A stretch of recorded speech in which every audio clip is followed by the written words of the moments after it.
Do I have to wake up? Do I really have to wake up? Can we go back to sleep? Can we go back to sleep? Can we sleep as well as the 49ers offensive line slept during that game? I mean, I got to be honest with you, Larry. There's not even a part of me that misses watching two of the best defensive football players in their primes playing for the same team, a team that I cover. I'm not going to miss that at all. I'm not going to miss the best chess piece on the board just destroying everything in front of them, because I don't even like watching defensive football. I'm almost glad that this has happened. Wake up, everybody. Wake up.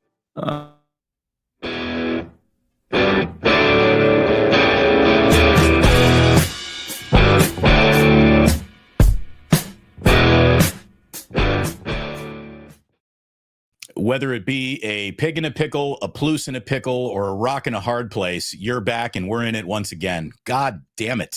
I mean, it does not end. Good morning. Welcome to San Francisco. Welcome to real sports pain. I mean, that's what's going on here with the 49ers. It's not just physical pain. This is real sports pain. This is emotional torture. This is psychological warfare that a football team has declared upon its own fan base with these injuries. Larry, we're going to try to put some perspective on this bad boy. We're going to try to offer a little common sense to a very upset chat, very upset fan base. We will do our best. In some regards, we will succeed. In most cases, I'm guessing we're going to fail, because there is no positive spin here. There is no, but blank and blank and blank and blank can happen and everything should be okay. This sucks. Fred Warner's injuries. Okay, let me offer the first bit of perspective here. Okay. If you did the exercise, and don't say you didn't do it, we all did it. When the schedule came out of, okay, that's a win, okay, that's a loss, okay, that's a win, okay, that's a loss, just ask yourself one question. Did you have the 49ers going 17-0? Did you have them going 17-0? And if not, what game did you have them losing? And I would say most people, if they were being real, mark this as a loss. I would say almost every Niner fan in the country said, you know what, this is a loss. Not necessarily Saturday night or Sunday morning, but when the schedule came out and all through the summer and before we got into the regular season, I think if you're looking at that, you're going, that back-to-back trip to Los Angeles and Tampa looks kind of tough. And that second one being at Tampa. Tampa was a playoff team. They had a good draft. Baker's there. He's one of the best quarterbacks you're going to play. You know, that's a loss. Larry, I think most people had that as a loss. So I guess I would just say what really happened here. The 49ers are 4-2, and they lost a game that many of us had down as a loss at the beginning of the year. So we can't be like, oh my God, I cannot believe they lost by 11. The real kick to the gut is the Fred Warner injury. That's it. And the injuries that just keep mounting for the 49ers. And it makes you wonder about a lot of things this morning. It makes you wonder about their season. It makes you wonder about their motivation to acquire more players in the next 2 or 3 weeks. You know, it really, it's like, how do we feel about the Niners? And then we also have to discuss, how do the Niners feel about the Niners after this? Well, I'm going to tell you right now, I got no problem with losing the football game. There are a couple points in that game where, had it just gone the other way, they might not have lost it. All right. So losing football games happens. It sucks when this team goes into a training camp and then you got all these mysterious injuries popping up and you don't ever see it happen. Like, I know how Fred Warner got hurt. I saw it with my own 2 eyes. So there's no mystery there, but just losing him. I mean, it's no matter where you thought this year was going. And I still think they're going to be a playoff team, by the way. This year, here's the thing. Not only is the year not over, it's still closer to its beginning than it is its middle or its end. All right. There are 11 football games that are still coming up on the schedule. They will not be forfeited. The 49ers will play in all of them. There is a trade to make. There is a season to salvage. But if the happiness of every single person has only one X marks the spot. They need to win the Super Bowl for me to feel like a normal human being again.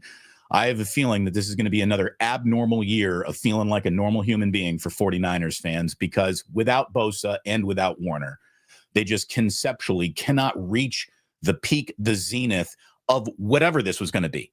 Whether it was going to be the Super Bowl or the NFC title game or a playoff week 2 appearance, wherever this was going to go, it feels like it ain't going to quite get there now. And that sucks. That really, really sucks. Good news, Tatum Bethune played well coming in. It's not like the Niners defense played well around him, but he came in, made a lot of tackles. But it's devastating to the defense. It's devastating to the season's potential. It's devastating to a man who is assembling a Hall of Fame resume.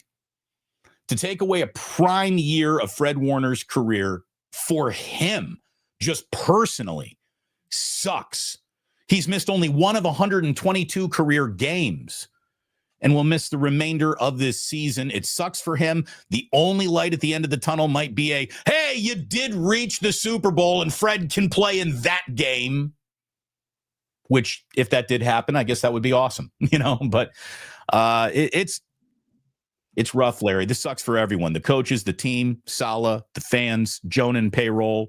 It sucks for Larry Krueger. It sucks for your forgotten laptop. It sucks. It sucks.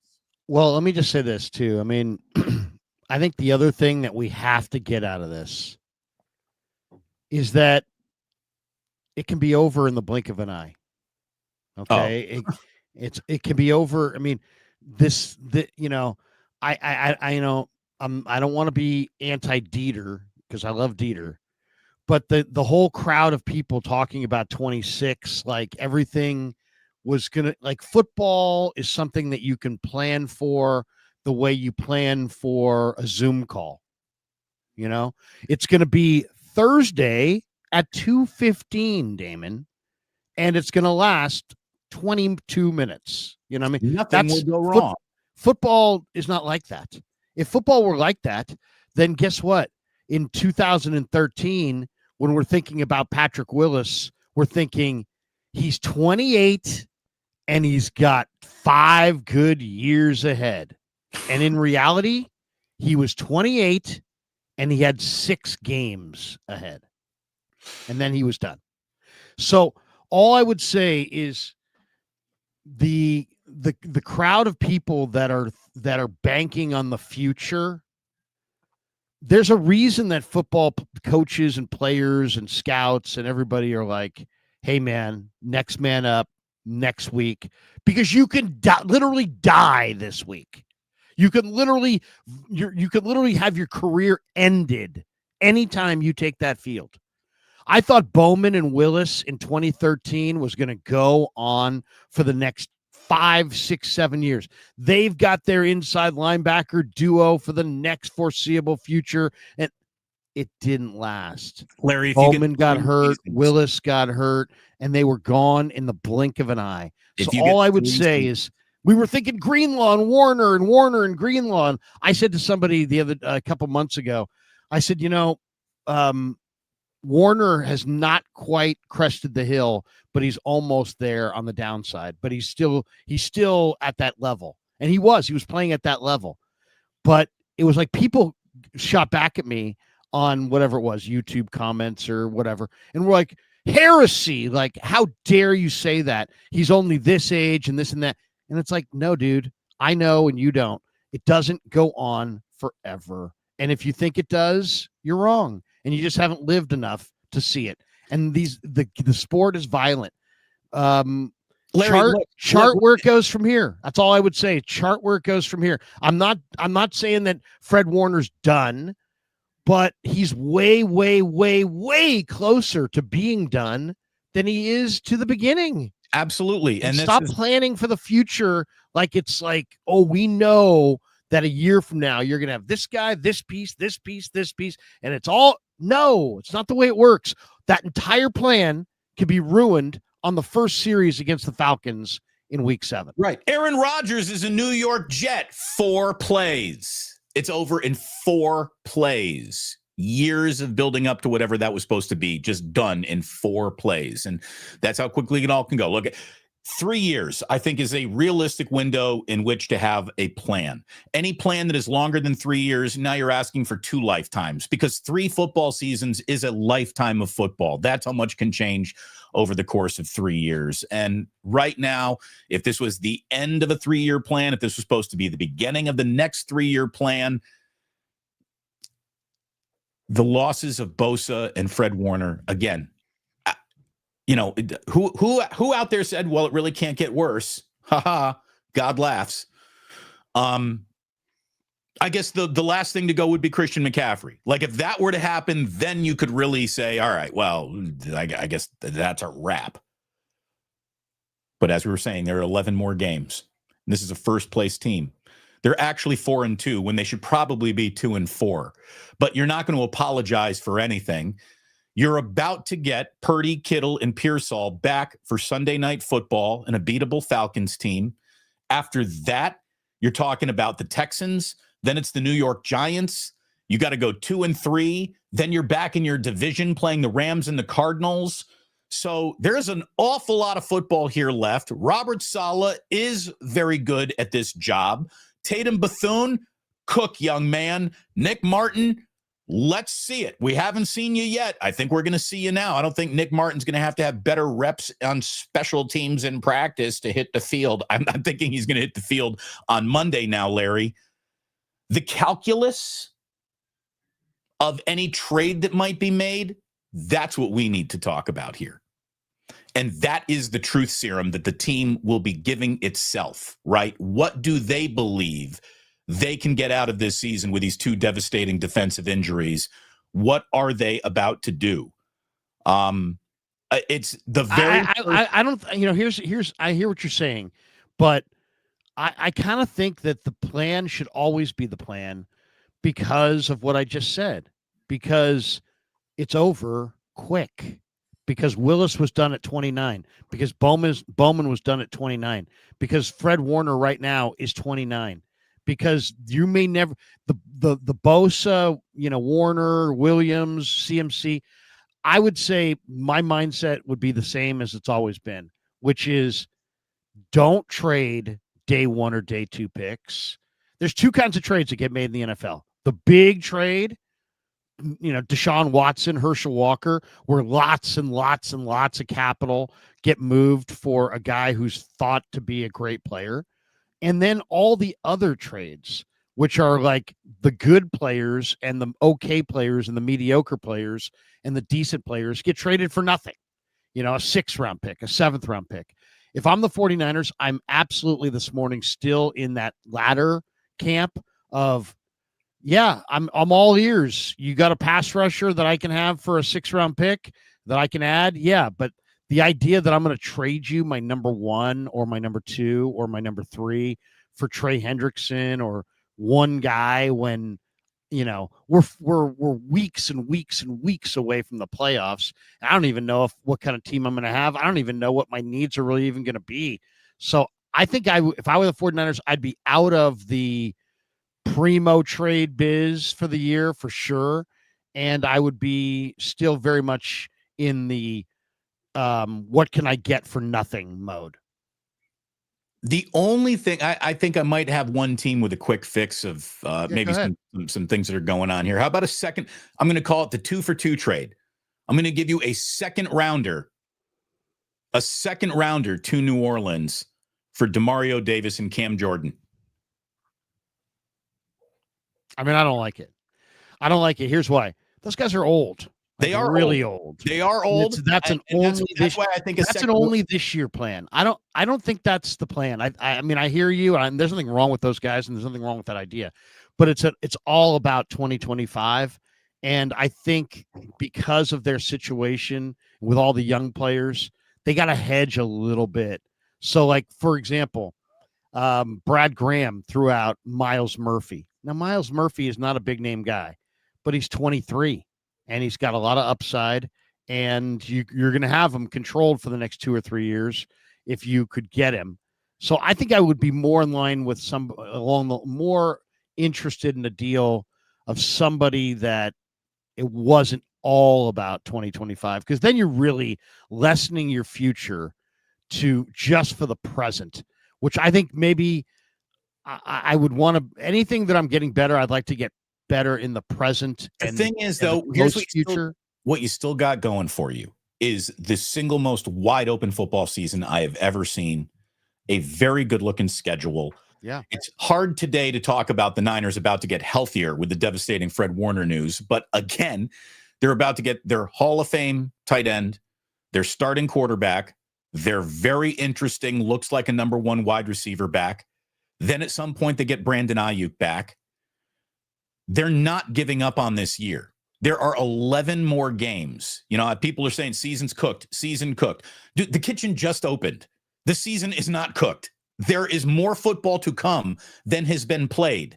You're not even at the halfway point yet. So I don't want to hear any of this. It's cooked. It's over. Now, I know that these are not the trades that you would make under normal circumstances. This is a pull the emergency lever trade. And I honestly don't even know if the 1-5 Saints would take a second rounder for two older players, but they're two players. They're two players who would fill the need that is an immediate need on a team that is a first place team that shouldn't be thinking it's all over and done with. I did like. I mean, I hear you. I like DeMario Davis. I like Cam Jordan. I just liked him more 5 years ago. And of course, I don't want to block. No more blocking the young players. I mean, what the heck? You stop blocking these guys. Tatum Bethune has been sitting, waiting. Let him play. Nick Martin has been sitting, waiting. Let him play. I mean, you're not going to get that many guys that are that much better. And even if they're a little bit better, they're older, they don't know your scheme. It's going to take 3-4 weeks to get them up to speed, teach them your scheme. I mean, if you can get DeMario Davis for nothing, yeah, I'd do it. I mean, when I say nothing, I mean like a fourth round or less in a draft pick compensation, I would do it. But I think I'd be more interested in acquiring the younger player that for whatever reason, somebody got tired of or doesn't believe in anymore and needs a change of scenery. I mean, heck, we just saw Baker Mayfield was on this list 2 years ago. The young player that's not fitting in their current situation and just needs a fresh start. You know what list he's on now, Larry? He's on the MVP bad motherfucker list, isn't he? Dude, I'm telling you, Baker Mayfield has got more that's what you want Brock Purdy to be. I mean, that's Baker Mayfield is out there battling his ass off, and you can see the entire team has just totally bought into everything he's picking up and putting down. He's out there doing it with second and third wide receivers as well, just like the 49ers are trying to do it too. I mean, the Niners just got beat bad by the B team. I mean, I hear what you're saying about, the Niners are getting this guy back and that guy back. But, I mean, let's talk about it real. So what? The Niners are going to get a few guys back, and then they're going to play this Tampa team in the playoffs. Oh, and at that time, they're going to have Bucky Irving, Mike Evans, Chris Godwin, a healthy Emeka Egbuka, and how many points are they going to score on you then? Your defense gave up 30 to their backup running back, their backup receivers. I mean, that was embarrassing. But you got toasted by Sterling Shepard, Cam Johnson, Tez Johnson, Cade Otton, and Rachaad White. But that's their B team. But the week before in the divisional, Baker Mayfield got hurt. You want to play that game now, don't you? Wouldn't you like to play? Who's the backup? Mayfield got hurt. Yeah, I don't even know, and I don't even care. Like, that's the thing. There are so many moving parts between now and what the playoffs could hold that you still building as if you are going to try to go win it all. I think if you're the 49ers, but the calculus for the trade you're about to make probably does change. But if you really want to be real, do we want to get real this wake up? All right, fine. The prospects of winning it all, to be totally honest, probably were not dashed in a Fred Warner ankle or a Nick Bosa, whatever. The prospects of winning it all were probably dashed when this team unattended the priority of fixing an offensive line by adding a center either in free agency or in the draft. And what happened yesterday to this 49ers offensive line is as big of a problem as Fred Warner's done for the year. that offensive line specifically, and I hate to say it because I'm a Dominic Pooney fan, man, I really am, but he had the worst game of his young career yesterday. I have not seen any Pro Football Focus grade on him yet. I don't need to. He was bad, and Vita Vea is a handful, and it was the Vita Vea handful runneth over for Dominic Pooney yesterday. He just was outgunned. And two things that happened in that game are just cannot happen plays. The number one cannot happen play is Dominic Pooney jumping on 4th and 1. And then the other thing that can't happen is Baker Mayfield picking up 3rd and 13 with his legs spinning out of 2 tackles to do it. That was a baller play by Baker Mayfield, man. That's where the game officially. Well, no, I mean the Niners did this all day. They couldn't. They had bodies around Rachaad White. They just couldn't tackle him. Couldn't wrap him. They had bodies around Baker Mayfield. They just couldn't tackle him. Everybody acted like they were exhausted, and yet the Niners were the team that was more rested. The Niners had extra rest days. You never would have known it. I mean, the Niners got in the backfield. They had bodies around Rachaad White, but they let him get away. And the same thing with Tucker.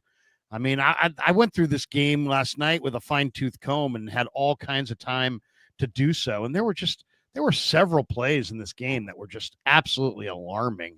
And one of them was that Tucker touchdown. The Tucker touchdown where he went untouched. Untouched? That was, I mean, Mikael Williams gets caught inside, and then let me see if I can find the play. And then I mean, it was.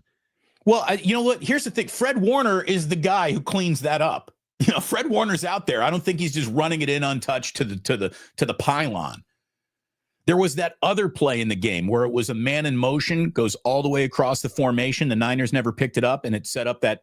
I think it's the play that set up the touchdown that you're talking about. The play I'm talking about is Sean Tucker's 4-yard touchdown run. He went untouched. Mikael Williams got stuck inside and lost contain. And then Renardo Green got held for just a tiny little second by Tez Johnson. It went uncalled, and Tucker went into the end zone untouched. But, I mean, Mikael Williams, you're the right defensive end. It's a run to your side. You bang your left shoulder on the offensive lineman or the tight end's, body, and you just it was like you were just attached to him. Right. You didn't come off that block at all. Right? You didn't react at all. It was like the guy just ran right by you. This guy's supposed to be an awesome edge setter. Well, he didn't set the edge there at all. I mean, it was a run to his side, to his edge, and he was just locked inside. And then Green got grabbed for 1 second by Tez Johnson, and then he couldn't get out there, and it was Tucker right to the pylon. It was just a frustrating day across the board. The bigger question is this. Should the Niners are doing what the Warriors tried to do and failed. I mean, let's talk about it for a second. The Warriors said, hey, look, we've got this expensive arena and we've won these titles. Let's go with a second timeline of young guys, and we'll have a second timeline of guys, a younger group around Steph and Draymond and the veterans. And then what have they done? They basically have ruined Jonathan Kuminga's career. They've ruined Jake Moses Moody's career and development. They don't have a second timeline. They've quit on their second timeline. They're about to hand Jonathan Kuminga, who's one of the best athletes in the league, over for Corey Kispert, for crying out loud. And they've quit on their 2 timeline thing, and they've gotten older, and now they're going to take their geriatric squad and they're going to drive it off a cliff. That's their 2 timelines is like, let's dabble with it. You know what? The young guys aren't quite as great as the old guys were. So let's dump the young guys, quit on the young guys, go all in on Jimmy, Draymond, and Steph, add more old guys, and watch. They're going to be cooked. Watch the Warriors' record in the second half of the year. They are going to be absolutely cooked from Christmas to the end of the year. They're going to be absolutely a shit show. I think mark it down. They're going to be terrible. They're going to be absolutely terrible. They're going to be. They got nothing. They're a bunch of old guys who are going to hit as soon as you got to play every day And once these young teams start to stretch their legs, the Warriors are going to get flushed. Well, guess what? The Niners are now trying this 2-timeline thing, and it's working about as well. Okay, so instead of doing what the Warriors did and quitting on the youth, I think the Niners should maybe consider quitting on the old guys and pivoting here at the deadline. You have Trent Williams. You have George Kittle. You have Christian McCaffrey. You have difference-making individuals that other teams would probably give you a round or two higher of a pick than they actually should, just because those guys are such proven winners. And it's like, you know what they should really have is the hard conversation of, when do you say goodbye to Trent? When do you just let those guys all retire and get nothing? Well, or do you look at this year and go, you know what? How about this? Instead of losing draft capital, how about we send Trent Williams to the Ravens or some other team and see if we can get their day 2 pick? Why don't we send George Kittle to Green Bay and see if we can get their day 2 pick? I don't think the Ravens are about to be buyers. So well, I'm just saying. I mean, obviously not the Ravens. Right. I know. But why not trade off of some of these old guys that are about to expire, instead of trying to live in this delusion where if you somehow going to acquire the right piece that's going to make you not miss Bosa and Warner? Okay, so are you telling me that your prescription right now is for the 49ers to be sellers? That's how you're addressing the rest of this season? Because you and I are, we're doing this thing that we always do the day after the game. We're having a talk, discussion. We're having a conversation. I'm suggesting that it might be a better plan to lean into the youth movement and accelerate the youth movement by getting a couple of strategic picks for a couple of veteran players that are either at the very end or near the very end. But again, where are you going to turn if you trade Trent Williams? Who is you just keep going? You just keep going. Who's your starting left tackle that is supposed to prevent Brock Purdy from having L4, L5 spinal surgery when he gets cut in half? I know it's gonna have to be a long term. There's gonna have to be some. There's gonna have to be some short term pain, and then there would be some long term gain, and that pick is gonna come in the that pick has to come. That tackle, your replacement tackle, has to come in the draft. So you need more draft picks. You need more draft capital. I'm just saying, instead of getting rid of draft capital, maybe they ought to consider, and Kev and I've talked about this, and Kev thinks, there's no way they're going to sell. And I'm not saying that. I'm not making a prediction. I'm just discussing what's in their best interest. Is it in their best interest to trade their second round pick, or is it in their best interest to trade one of their veteran players for a second round pick? That's the question. Hey, I'm going to tell you, Jake Tungus catching some footballs. You want to trade George Kittle, though? I don't think I do. I don't want to trade any of these guys, Damon, but it's all about trying to win a Super Bowl. When are you going to win a Super Bowl? And I get it. All these teams are flawed, and you suffered some crushing injuries, but other teams are going to suffer crushing injuries. Heck, the team you just played you could argue, was more injured than you are. And yet they beat you. So, it's just a matter of how do you want to play your hand of cards going forward. I would say there's no chance in hell that I would trade day 1 or day 2 capital for the kinds of pieces that you would need to make yourself a contender. How about I'm not trading. I don't want to trade a second round pick for a rental of all right, of a 30-year-old D lineman. Then I'm bought in. But what I do want is this offensive line addressed in this offseason, and not another kick the can down the road. Let's try to moneyball this bad boy offensive line. The 49ers have been caught with their pants down in terms of their offensive line. They really have. And we were screaming, don't do that, don't do that. They decided to do it. And you can look around. Like, Mac Jones throws for 500 fucking yards yesterday if he's got a decent offensive line in front of him. I mean, Mac Jones has 300 passing yard games in back-to-back games. Through 4 starts, Mac Jones has thrown for 1,252 yards. He passes Garoppolo for the most yards in his first 4 starts in a 49er uniform by anybody. Anyone who's trying to blame yesterday's loss on Mac Jones is the most pumpkin spice latte basic bitch watching football there is. Is there anybody out there who is? I think there are a couple people out there who are trying to put it on Mac. And here's the thing. Now, Mac did have a couple through behind the wide receivers. He definitely turned the ball over. He got strip sacked, and he fumbled another one away that luckily, he's got to hold on to the ball better. He's got to hold on to the ball better. But, oh, my God, this guy is giving it the office. And, someone who was ever saying, trade Brock Purdy, keep Mac Jones. No, you need Brock Purdy because Brock Purdy is basically Mac Jones, but a little bit more mobile. And if you ain't a little bit more mobile behind this offensive line, you ain't going to last more than 3-4 games because you will be beaten. I mean, this offensive line isn't doing the job opening up anything for Christian McCaffrey. They're also failing doing their job protecting their quarterback. So what would you say it is you guys do here other than take up space? I mean, it's an offensive line failure.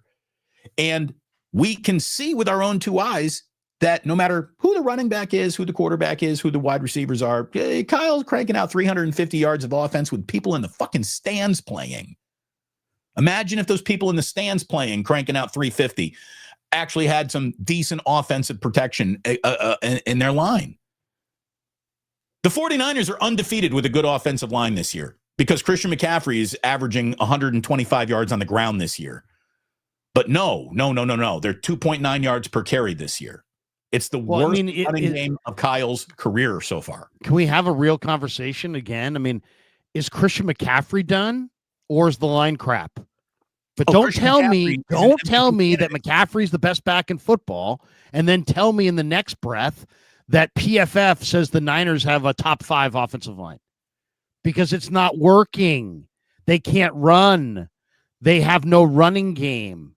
When you have no running game, guess what? You have no offensive balance. And when you have no offensive balance, your great coach can get by for a week, maybe 2, but eventually when people realize, hey, they don't have any offensive balance, they're dropping back and passing 40 times a game. Mac Jones, Damon, has taken 20 hits in the last 2 weeks. That is not sustainable. Don't tell me about this offensive line and how good they are when you can't run to save your life. You're a horrible running team, and your quarterback has taken 20 hits in the last 2 weeks. I want to see lineup changes. I want to see growth. I want to see movement. I don't want to see the same old. Don't gaslight me any fucking more about this offensive line. I don't want to hear it. I don't want to.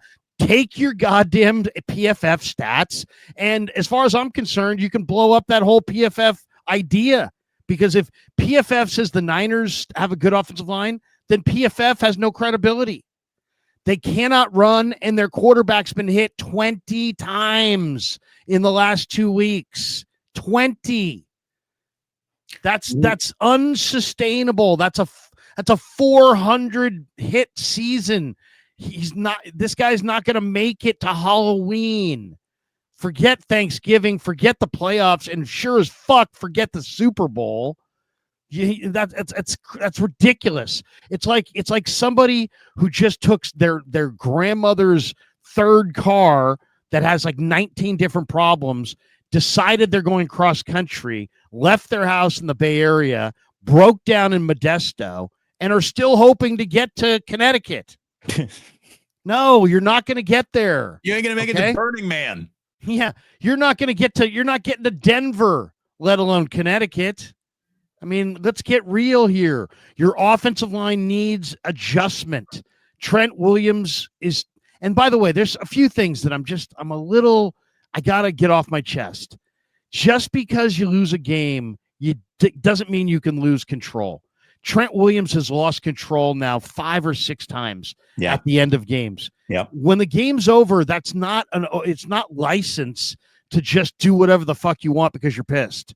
So he's got to seriously analyze where he's at. That's one. 2, What the fuck is Sky Moore doing? You're catching multiple punts and kickoffs inside the 5. On the 2-yard line. Your feet are on the 2-yard line. What are you doing? What Sky are you Moore? doing? Oh, There's an old saying, line up at the 10, and if it goes over your head, let it go.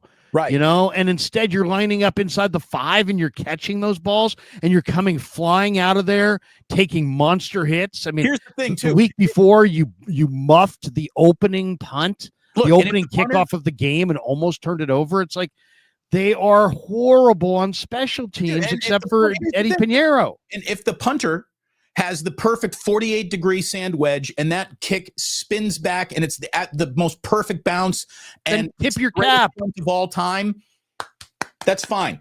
That's fine. The chances of that happening are dwarfed by the chances of that ball bouncing through the end zone. You know, so come on, Sky Moore. You do one thing for this team and you do it so averagely, it's scary. And then what's Juwan Jennings doing? You're arguing about not getting the ball?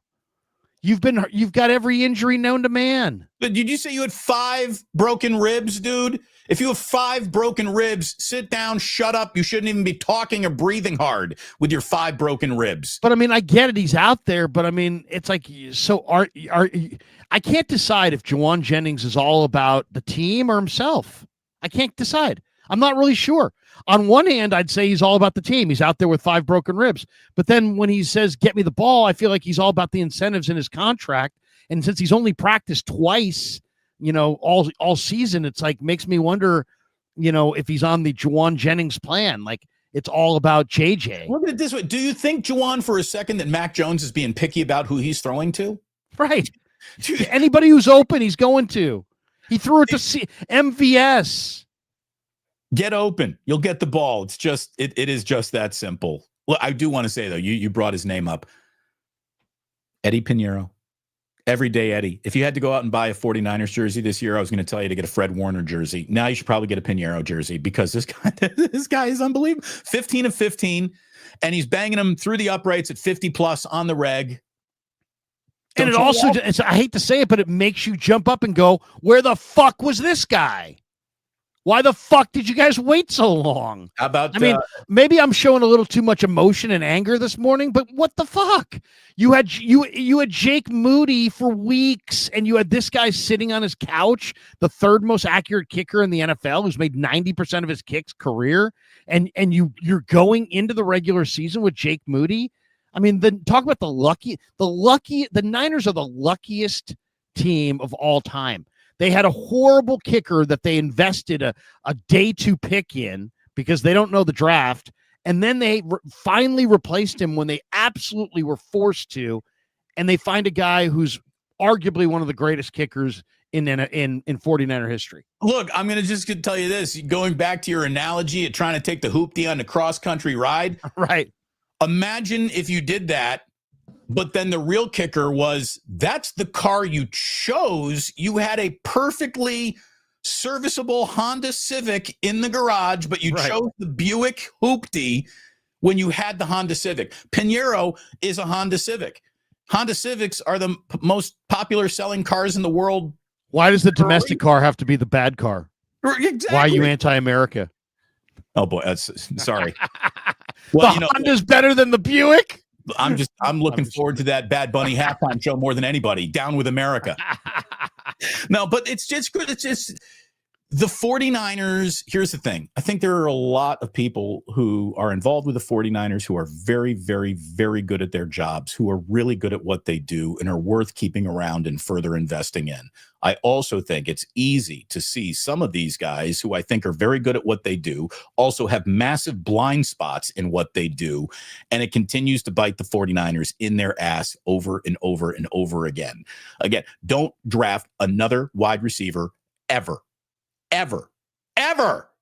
Don't do it, because they're all Jacob Cowing. Luckily, Ricky Pearsall seems to be Ricky Pearsall, and he's not Jacob Cowing. But all your Jordan Watkins and your Jordan James and your Danny Grays and all this, the 49ers have a collection of, we drafted these guys, but they can't even crack the field. We're on WR4. We're on wide receiver 4 out here, and we can't get a rookie wide receiver out on this field. We can't get Jacob Cowing, who is in his second year out here. That's how fucking useless that guy is. All of those trades, all of those players who have done nothing, all of those picks should have been packaged for Armand Membu. Like, I know I'm just. Nobody would have complained if you had drafted a Emeka Egbuka, but I hear what you're saying. The Buccaneers found Tez Johnson in the 7th round, and he burns you for a touchdown. It's especially if you really can call up Kendrick Bourne and get what they've gotten. Seriously, he's two games in a row, he's gone for 142 yards. It's like it does make you wonder what the heck are you doing with your draft picks, why are you drafting receivers at all? But yeah, the real thing is not about what they shouldn't draft, it's what they should draft. They haven't drafted a good offensive tackle. Who was the last good offensive tackle the 49ers drafted? McKivitz, but before that, it's been a long time. Joe Staley is the last great offensive lineman that the 49ers drafted. I'm going to take Dominic Pooney off that greatness path for just a moment. He could get. They've drafted more punters and kickers than offensive tackles. That's a fact. Right. By the way, this is the correct answer right here. Broken metronome. Upati was a good draft pick. Okay. First round pick. Anthony Davis and Upati went in the first round that year. He was a good pick. They went to the Super Bowl. They almost won it if Harbaugh hadn't gagged. But it's just they're in a bad spot. You got two quarterbacks, but they're both hurt. It's like the plan is just so bad. It's like it's such a bad plan. It can't even speak to it. Think about it. If I told you, you know what, I've got a family heirloom Damon in my home here, and it is fucking priceless. It is amazing. This thing is worth more than every asset that you have put together, and I have it right here in my house. Oh, wow, that's amazing. And you must have a heavy security system. No. In fact, we leave the doors unlocked. I would say if you have something. We leave the doors unlocked and we don't have security. My wife wanted Brinks, but I said no. I said I wanted this. She said no. So we just have nothing. We have nothing and we leave the doors unlocked, but we have a priceless heirloom sitting just 5 feet inside the front door. And it's worth so much. It's just an unbelievable. That's the Niners. It's like you have Brock Purdy. You signed him to a $265 million contract. You value quarterback play enough that you traded or you signed Mac Jones to a multi-year deal. So now you have two quarterbacks that you believe in, and you don't want to build up the offensive line. Your backup tight end is Tonjes, who's a good receiver, but he's not a blocker. You don't have any. You can't protect. Why would you have something so valuable? It's like I bought a Lamborghini, but I'm driving without insurance. Larry, luckily, Jillian's doing well at Salesforce. Last stock bump we decided that we were going to purchase the Venus de Milo from the Louvre. We leave it on our front porch. Yeah, people, we put it right next to our plastic jack-o'-lantern that has Twix in it that we leave out for Halloween for the kids. We got the priceless heirloom right there next to it. But we're not. Yeah, it's a bad plan. It's a bad plan. You're going to pay your quarterback $265 million, and then you're not going to protect him. You're not going to build a line. It's like when teams take over franchises, expansion franchises, they start with the quarterback. Okay. Then they go to the left tackle, then they start protecting the quarterback. It's like, get the quarterback, get the protection for the quarterback. Well, the 49ers, it's like they get the quarterback, they've got the left tackle, and they just are like, the rest of the line, we're just going to kind of piecemeal this thing together. And then it does make you feel a little bit frustrated in that if Chris Forster is such an awesome coach, why is Dom Pooney regressing significantly in his second year under his tutelage? Why is he way worse this year than last year? If you have a great offensive line coach. Look, I mean, here's the thing. Progress is not linear. We know that. But Vita Vea is also I think he goes by Vita, but yeah. Vita Vea. But either way, he's kicking ass. And there's Vita Water. Vita Vea, vitamins. Vitamins. Look, Larry, get some vitamins. It's just this simple. I mean, it is something that my high school football coach said every practice, to the point where we're like, he should probably come up with something else to say, because he says that way too much. But the reason why I said it way too much is because it is the truth of every football game that has ever been played. It's all about blocking and tackling. Everything out here is just to sell tickets. The 49ers, unfortunately, are bad at the two most important things a football team needs to be good at: blocking and tackling. Tackling remains a problem. It has improved slightly. It's not going to get any better, though, without Fred Warner or Nick Bosa out of the room. And from a blocking standpoint, there is some negligence that is on full display in how this team built its offensive line. And I don't think there's any arguing against that. I don't think there's any masking it. I don't think there's covering it up. I don't think Dave Lombardi's got a chart to prove that I'm wrong, because I got my own two eyes. And I know that the center of your offensive line is a wide open screen door for defenders to run through to get to your quarterback. And you can have a mobile quarterback like Brock Purdy, and he's in trouble. You can have a guy like Mac Jones, who wants to get the ball out as fast as Dan Marino, and he's in trouble. And you've got one of the 50 greatest football players of all time. Christian McCaffrey's in the top 50 players in the history of this league, and you can't get him better than 2.9 yards per carry right now. And that is not on bilateral Achilles tendonitis. That's on the offensive line. Christian McCaffrey is cracker jacks. He's still the capital M-A-N man. One of the single best football players in this league, full stop. Period. That's who he remains. And the 49ers get their 100 scrimmage yards out of him all the time, but they don't get their buck 60 out of him anymore, because he's not popping that big play.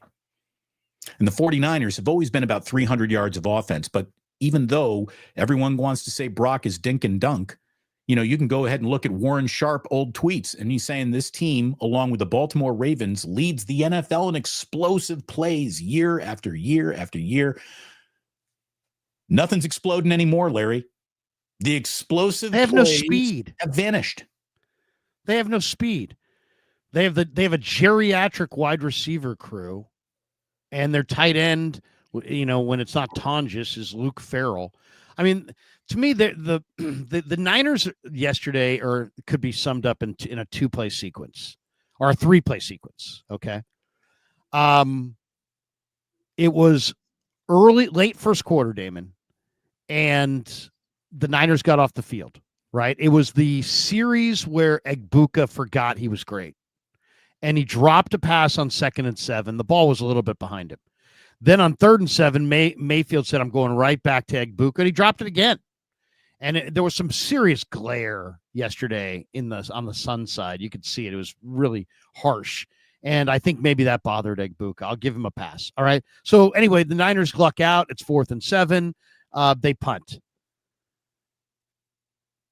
That play, why the fuck is Sky Moore catching that punt inside the 5? Right. Okay. Instead of letting it drop in. So he makes the first major mistake. He fields it at the 5, runs 11 yards, gets smoked at the 15, and the Niners start the drive at the 16-yard line. Okay. So that's the first mistake. The second mistake is Jones drops back to pass on 1st and 10 from the 16. And unbelievably, and we haven't really talked about this at all, but Todd Bowles, who blitzed Purdy last year 44% of the time, barely blitzed at all yesterday. He hardly blitzed at all. He just said, "Hey, I'm going to get it done with my front 4. I'm not." They're anticipating all these blitzes and all these, and we're not going that route. So, but on this particular play, he brought the corner off the defensive right edge. Okay. Yep. Luke Farrell whiffs on the block. The guy sacks the quarterback and strip sacks him, and the ball comes out.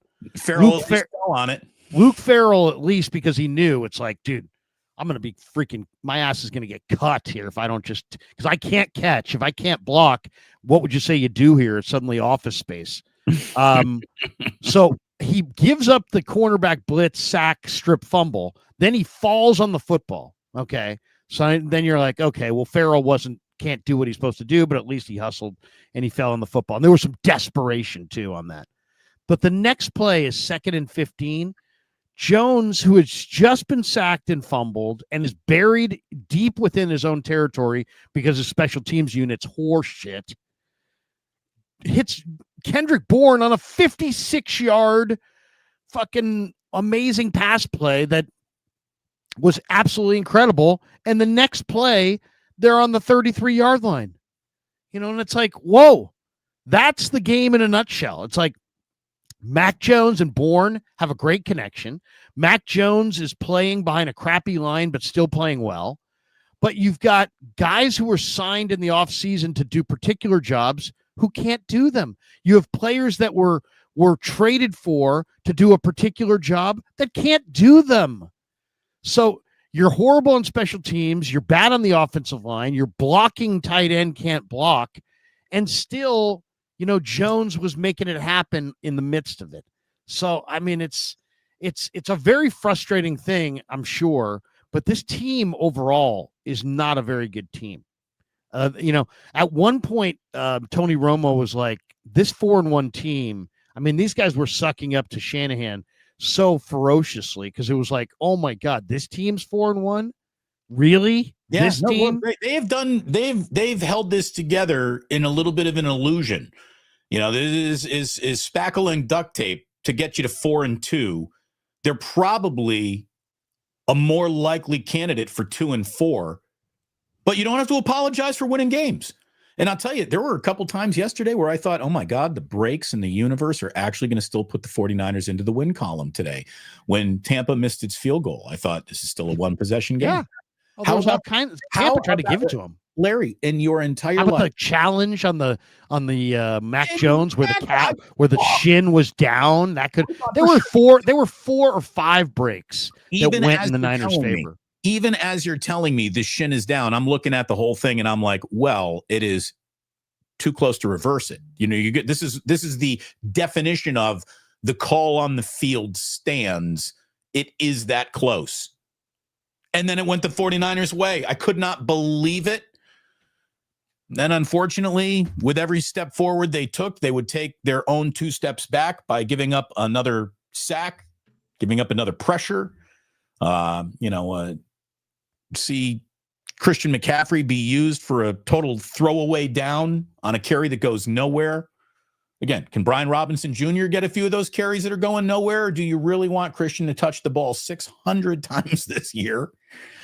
And it's like, it's not working. I mean, at halftime, the Niners were down 20-16.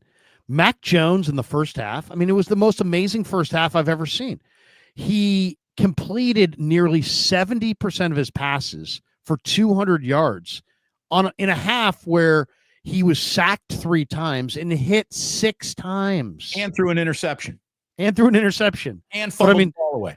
But I mean, you're talking about a guy who is completing almost 70% of his passes, and Tampa at this point is running for 5.5 yards a carry, and the Niners are running for 2.9 a carry. Yep. 2.9 a carry. Where would the Niners be without Eddie Pinheiro? They'd be cooked. Imagine Absolutely if that was Jake Moody out there. Just wide writing everything. And I'm not going to sit there and, I'm sure the media this week is going to make this like, can Tatum Bethune stand up? It's like, don't even go there. Don't even bother with that. Well, but Tatum Bethune is not the problem. Tatum Bethune is going to be fine. Nick Martin's going to be fine. It's not about those guys at all. Well, you said, let the kids cook. And there's a part of me that says, all right, so there's 2 things you can do here. You can dance with the girl that you brung, and this is your team, and your team's on the field, and you don't get super aggressive here at the trade deadline. And if you do that, fine. You're probably not winning the Super Bowl. But if you make that big trade, you're still probably not winning the Super Bowl based on the 2 devastating injuries. But at the same time, I mean, I don't know, man. Well, it's because you don't know who else is going down. I mean, there's too much. Yet. There's too many games between now and then. If there was 3 games between now and if it was 1 game until the end of the year or 5 games, but right. You got a ton of games. 11. I mean, you're 2 months away from your bye week. Think about that for a second. 2 months away from your bye week. By the way, on that interception that you're talking about, that Mac Jones threw, let's go through that play for a second. 3rd and 4 from the 22. You had Tampa in a looked like a single high kind of a look, and Bowles fooled Mac Jones real simple. Jones thought he had Bourne in the flat for a real easy pitch and catch, easy pass play, but Bowles had the outside corner. Kindle Vildor peel off of CMC, right, and had the deep safety rotate over to defend CMC. And we talked about this in the pregame. We talked about this last week. Bowles is going to try to fool Mac Jones, show him one look at the snap, rotate quickly into something else after the snap. And that's exactly what happened. The corner peels off CMC. Bourne, I think, probably ran the wrong route. Yeah, it was a miscommunication because later Bourne said on the sideline, hey, man, that was my fault. It looked like a bad throw on the wrong route.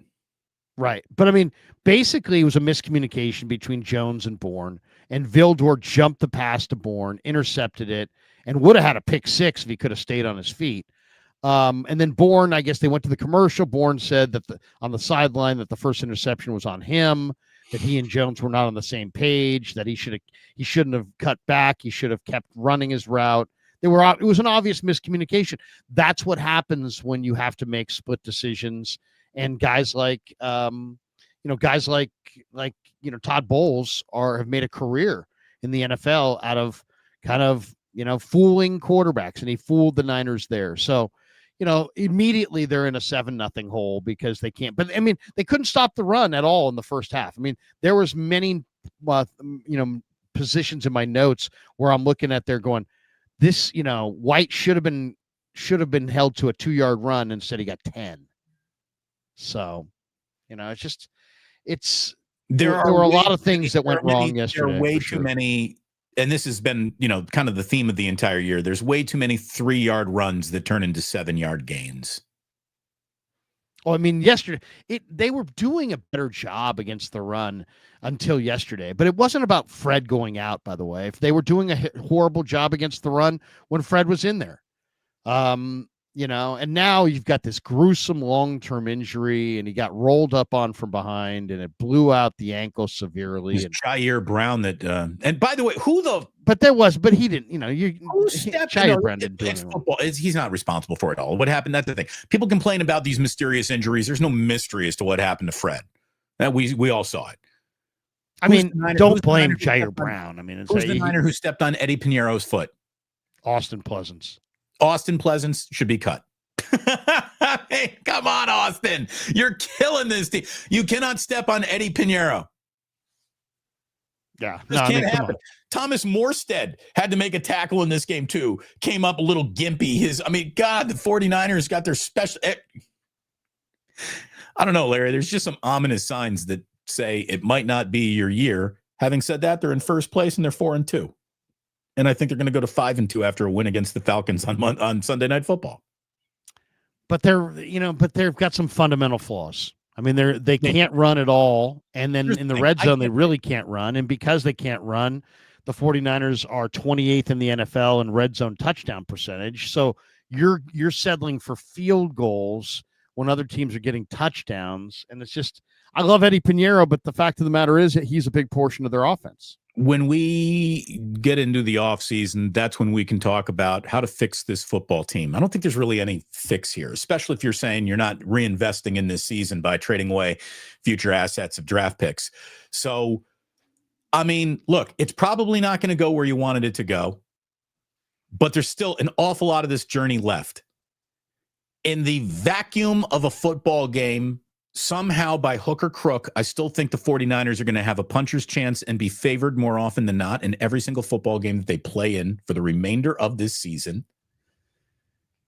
If you're only happy with the Super Bowl, I think you're going to be unhappy for the entire year. I don't think they're Super Bowl good, but they're still playoff good.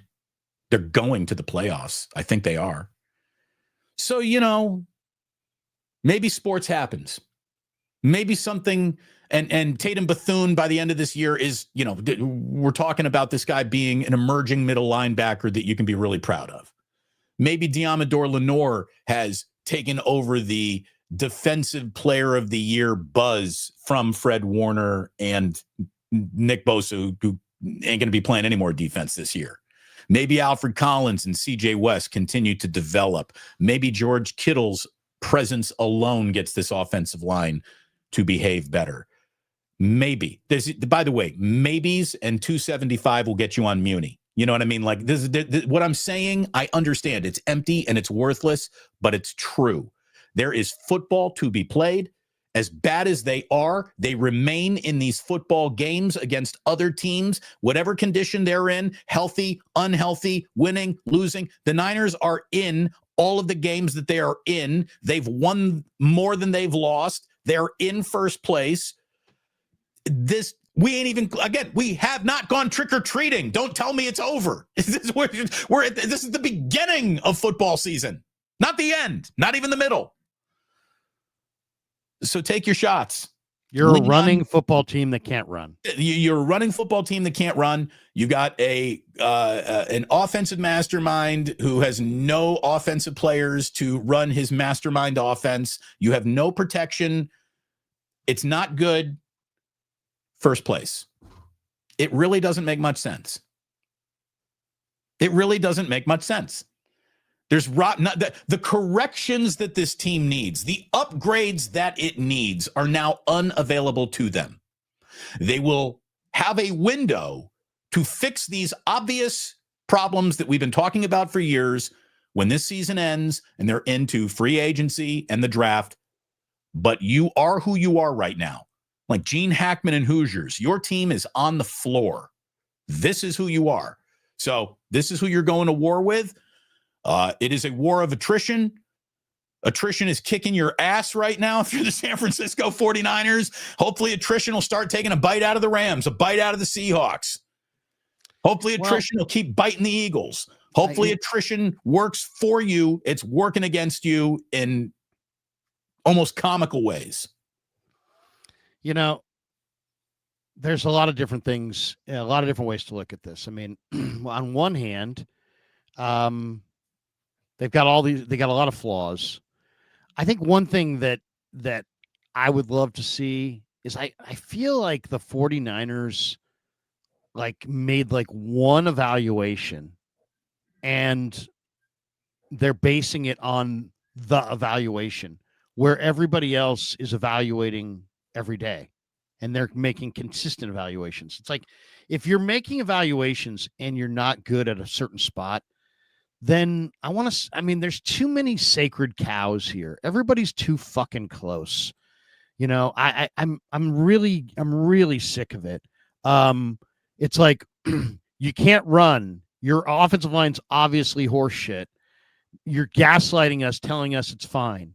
Well, guess what? The joke's on you, motherfucker, because when you can't run and can't play and can't win, and then guess what? It ain't, it's not my fault. It's not Damon's fault. It's not the fans' fault. You wanted to go with these guys. And it's like other teams, it's like if you don't, other years and we've been watching Niner football for years. There have been years where they didn't have it right. And then guess what? They dumped some guys and went, bottom surfing and tried to get better, and they found a couple players along the way. And it's like, but if you never go through that exercise, if you're just going to sit there and say, well, Brendel's this and, this and that, and Pooney's that, and Williams is this, and, everything's fine, everything's hunky-dory, we love it. Well, then, it's on you. It's on you. I want to see other moves. I want to see them If they've got a center that's old that isn't producing, then I want to see them go find some good young center on a practice squad that they like, bring them in and coach them up. I don't want to see them stay with these guys who are failing. Up? How come there is no coaching up? A player either arrives and he is who he is, and he either gets hurt and no shot, or he stays healthy and gets a shot. Who is the player that is really getting better under this current coaching staff? I mean, Pooney hasn't.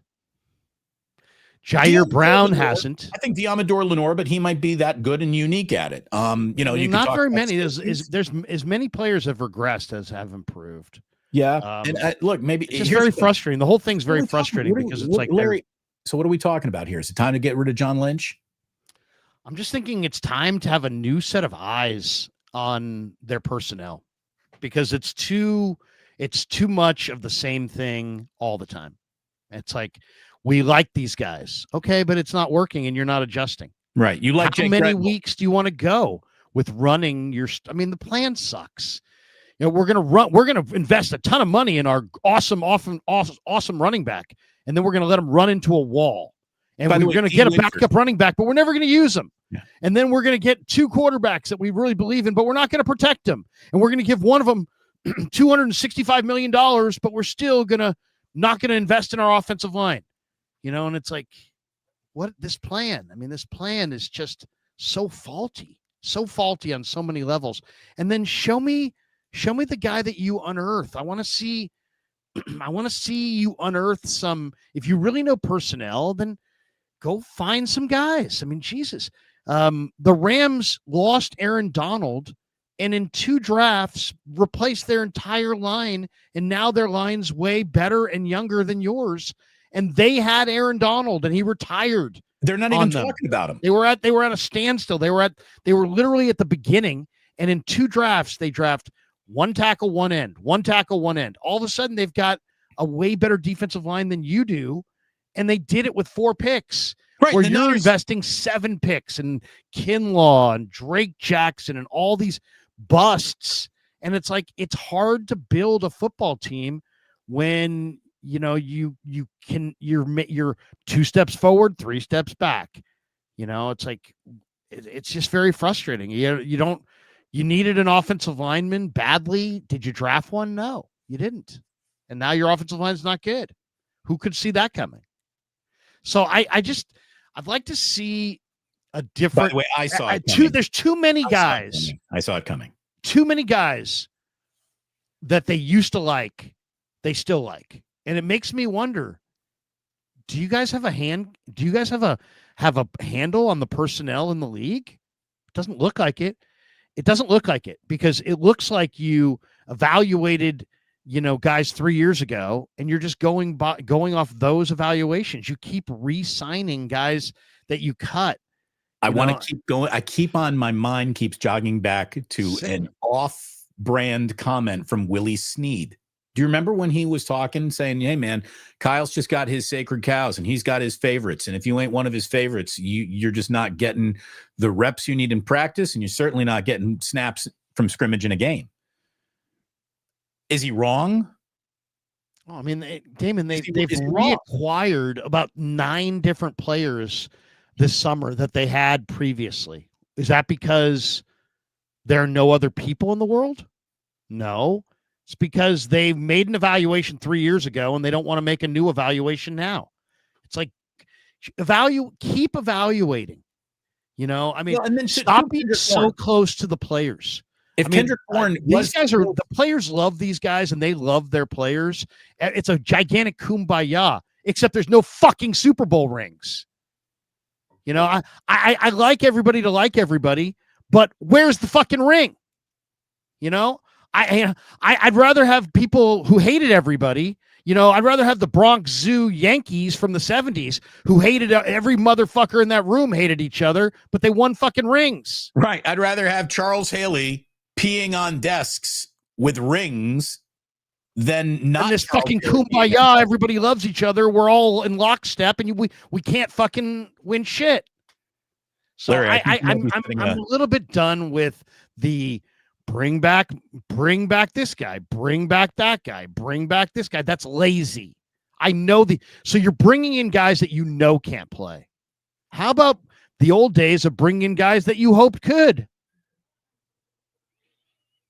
All I know is that I think you set an F-word record on this morning. That's how things went for the 49ers yesterday.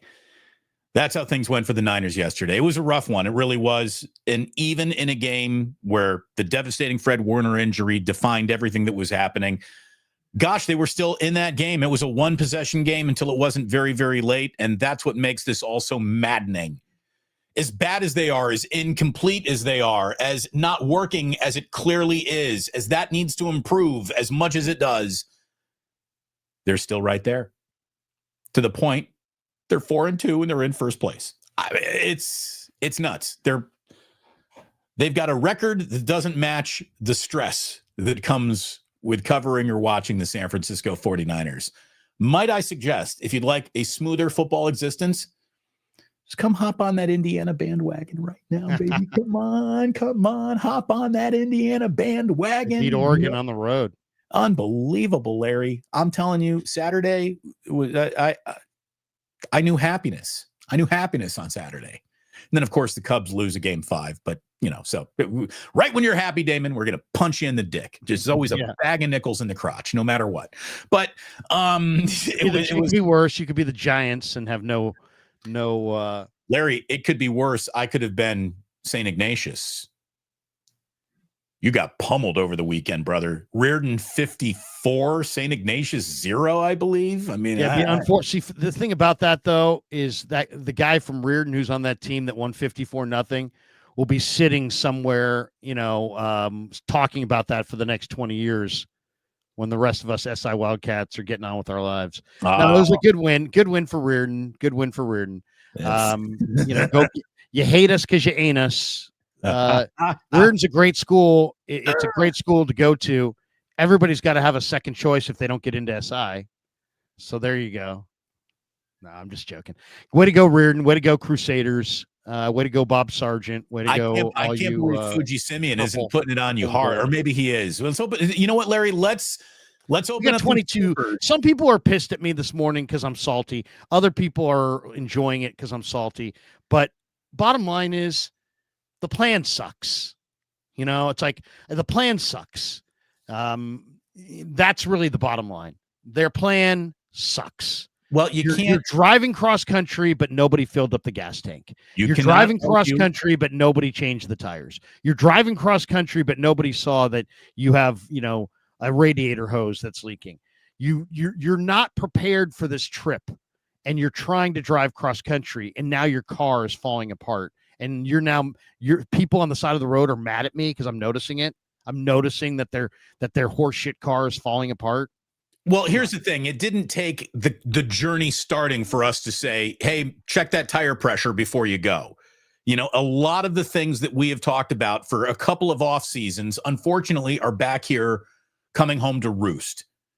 When your offensive line is the other thing you get to in terms of team building, you are doing it the wrong way.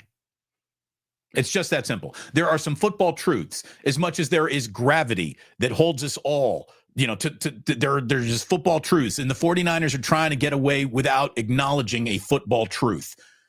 This is a trench warfare game. They are getting their asses kicked in the trench. And it's unfortunate because even the understudies playing all around the trenches are doing their requisite jobs to move the football. The line of scrimmage is not doing enough to move the football. It's just, I mean, and it's really not just about the offensive line. It's a bigger discussion. The 49ers have too many people involved in their evaluation process. They've got the coaching staff involved. They've got Shanahan involved. They've got Lynch involved. They've got the scouts involved. They've got the research and development people involved. It's hard to get momentum, and when you have that many cooks in the kitchen. I realize it's pro football, and guess what? Picking all these players is fucking fun, and everybody wants their hand in on it. But that's not how the best teams in history have been built. The 85 Bears were built by Jim Finks. Okay? Jim Finks. Hey, you want to know what Baltimore did? Who made the decisions there? His name was Ozzie. That's it. Ozzie Newsome, and now Eric Acosta. Nobody does it alone. I'm not saying they should that it's a singular process. You see, these are team processes. I get that. But you've got to have a genius evaluator who sees through all of it and can make that final call. They're building consensus. And when you're building consensus, guess what? Sometimes it works. And then other times it doesn't. Right. And that's exactly what their drafts look like. Hit, terrible miss. Hit, terrible miss. I mean, miss, terrible miss. Incredible hit. Because they're all over the place because they've got this guy's involved and that guy's involved and she's involved and he's involved and this whole thing's involved and that's whole. And what are the chances that we can get all these pieces aligned perfectly on draft day to get the right guy? It happens, but then when you have that many people, when you add that many factors to your equation, something's going to bog down. If you don't believe me, go put a 7-team parlay out there and watch. 5 of those games are coming in for fun. And then there'll be a couple games that are like, well, what happened there? Yeah, your parlay got ruined by one thing that you couldn't foresee. You know who got me yesterday? The one thing that I was thinking about, I'm going to build other parlay. I'm going to play like 3 or 4 different parlays out here, but all of them are going to include Igbokwe going for 60 receiving yards. The one thing that I was sure of is the one thing that didn't happen. I had Demarcus Robinson over 22 and a hook. I had Kendrick Bourne with 4.5 receptions. I took the more. But freaking Igbokwe is the guy that did me in yesterday. Real quick though, Dord up here is saying, but we're 4-2. That's gaslighting, Damon. No. You don't even know what gaslighting means. 4-2 is actually the only clearly defined, undebatable, nothing to negotiate, definitive aspect of the 49ers. Now we can talk about how they got there. You don't like that they're not supposed to be there, blah, blah, blah, blah, blah. They are 4-2. 4-2 is the single most real cornerstone reality that there is in this football season. Yeah, I mean, that's not gaslighting. Gaslighting is telling us that Jake Brendel, who you just watch get beat, is really good because PFF's got some stat that says he's good. Yeah. No, 4-2. 4-2 is what they are. Yeah. Whether you want to be or not, whether you like it or not, whether you want to complain about it or not, celebrate it or shit on it, they're 4-2 and in first place and positioned in the win-loss column better than 80% of the teams in the NFL right now. We got this one too on here. We've got Tyler Black. Tyler Lightning Black, right? Is that Tyler the guy? Black. This is always a fun guy at a cocktail party. We're going to be okay. Don't worry. He might be. Wait a second. He's coming back with this one. The Aaron Rodgers. Relax. Ooh, you should put a hyphen in there and spell it out. RELAX. Relax. Oh, if that's all we needed to do is just relax. Larry, are you breathing out your third eyelid? That's your problem. Maybe I should just say that to Kyle. Hey, Kyle, you seem a little stressed. Why don't you just relax, bro? Sky Moore, you fielding these punts at the 2-yard line? Just relax. Just relax, Sky. Pooney's regressing. Hey, Firster, relax. Just relax. Yeah. There's a lot of chill pill West Coast people that are just like, hey, man, chill out. Everything's going to be all right. Everything's going to be all right because our lives have nothing to do with this football team. It doesn't mean everything's going to be all right for this football team. Yes, I'm going to be just fine. Yes, Damon's going to be just fine. Yes, Tyler Black, you're going to be just fine. Doesn't mean the Niners are going to be just fine. The Niners are stopping by 4-2 on their way to much worse record than that. Probably they're going to the playoffs. We'll see. I mean, we're talking about a playoff team. This team, Damon, we're talking about a team whose quarterback is not mobile and has been hit 20 times. We're not talking about a playoff team. We're talking about a team that's going to be playing Adrian Martinez. That guy ain't even going to be around anymore. Like, here we go. Back to Brock. Everything's going to be fine, Larry. Enjoy. Because that's going to be awesome. Going back to the guy who can no longer run. Oh, let's behind a line that can no longer protect. Yeah, I don't know. Hey! I hear the people who are saying relax. Fine, where's relax. Let's just chill out. Larry, you know what? Why don't we just talk greatness? Let's just talk about what's great. Larry, Who's great? Where's the Super Bowl? Let's just be super positive. Larry, where's the Super Bowl this year? It's at Jed York's palace, I believe. Oh, then relax. Relax. Oh, yeah, we're here. We're hosting the Super Bowl. The Niners are already got home field advantage in the Super Bowl. Dude, as long as the NFL will crown a champion within 75 yards of my front door, I just should chill out. Hey, you know what? The Kansas City Chiefs are good enough. Whether it's my team or not. The Kansas City Chiefs are good enough to play the first penalty-less football game in 70 years. If that is in the world, all you need to do is relax. Just go play like that. Go play just play perfect football like the Kansas City Chiefs play. You'll be fine. SRSOS. Don't harsh my buzz, brah. Yeah, there you go. Just spelling bra with an H. All right, Larry, let's get into these supers. We need to do it. By the way, I heard the first official 6-year-old, 4-year-old ripple above me. I'm giving us like 10 minutes here before this needs to be addressed. Damon, I mean, have you heard of a juice box? Have you heard of a, I see people at church that just, as soon as their kid even squirms, they just say, here's a laptop. Just throw it. They just, here, take an iPad. So Larry, here's what we got. We got hopefully have a nice day, and we're going to go out and we're going to hit some playgrounds here on this Columbus Day. The kids are off, so we're going to go around. I'm going to have a really fun day with my kids. I'm going to relax. San Francisco you're taking them to a San Francisco public park? We're going to go to some of the greatest playgrounds you've ever seen. Give me one. Give me one.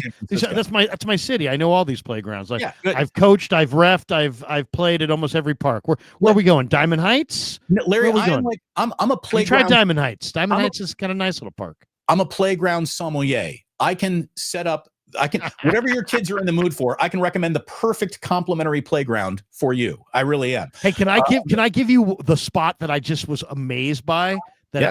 There's a spot over by the Golden Gate Bridge by Crissy Field. They have redone that whole area called the something tops, the tunnel tops. Tunnel Larry, tops. Okay, so your tunnel tops is awesome. Yeah, I'd take him to the tunnel tops. That was 3 years ago, Larry. The tunnel tops are so dumb. I mean, come on. It's like Screaming Eagle. Everyone knows about it now. Everyone knows about tunnel tops. Anybody who knows anything knows the tunnel tops. Tunnel tops. Next thing you're going to tell me that the French fries at McDonald's are good. Thanks a lot. Look at this guy. Look at another guy here who's like, good grief. One loss and Larry is losing his mind. Good grief, calm down. There was some things to not like in that football game. At least they're 4-2. Okay, so anyways, Larry, we're the sands of the hourglass are starting to run through the hourglass. Right. You want to these supers? Here we go. Everybody, there's a lot of happy people, just happy. All right, here we go. Kyle L. Biggest positive is seeing what the next gen has. Yeah. Okay. Go young, if nothing else. Fuji Simeon, was the Mac second interception an overthrow or a bad decision? Refresh me on that one. The second one was sort of in the middle of the field. It was a great catch. It was fourth down. Yeah. It was a fourth down. It was basically a punt. He was going to throw that ball no matter what, whether he completed that or not. It was a fourth down. But that fourth down, wasn't that the same? Wasn't that one play after Pooney had the that fourth and one? Wasn't that fourth and six, Damon? Was that the 4th and 6? The Pooney? That's the thing. It was 4th and 1. Pooney false started. I don't know. I'm blurring my Mac Jones turnovers. I mean, I could go through my notes, but I don't know if Please don't.